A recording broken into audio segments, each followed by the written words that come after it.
টাকা যদি ইলিগ্যাল ওয়েতে চলে যায় আমাদের প্রুফ করতে হবে, ওইটা কিন্তু খেয়াল রাখতে হবে। যদি অফিসিয়াল চ্যানেলে ব্যাংক টু ব্যাংক যায়, ডিফিকাল্ট, এটা ডিফিকাল্ট, এটা আসবে না। ওটা তো সে অফিসিয়াল চ্যানেলে নিয়ে গেছে, ব্যাংক থেকে আরেক, ওইটা রেগুলার ধরবে।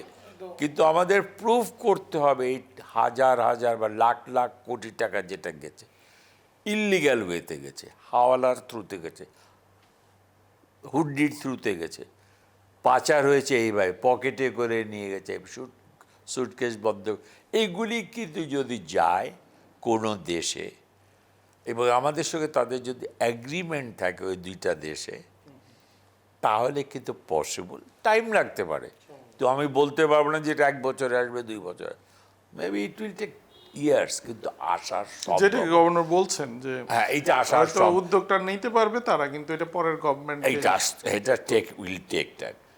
ছোট্ট এক্সাম্পল দিয়ে বলি, তোমরা সবাই জানো আমাদের যে সেন্ট্রাল ব্যাংক বাংলাদেশ ব্যাংকে যখন একটা হ্যাকিং হয়েছিল না, ওখান থেকেও তো টাকা পাচার হয়ে গেছে।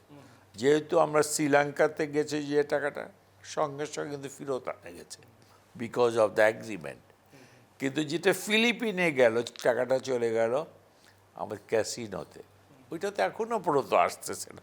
But I am hopeful, case হয়েছে বোধহয় আমেরিকায়, কেস ফাইল করা হয়েছে, কেস হয়েছে মানে ফিলিপিনেও বোধহয় কেস ফাইল করা হচ্ছে, এখানেও কেস।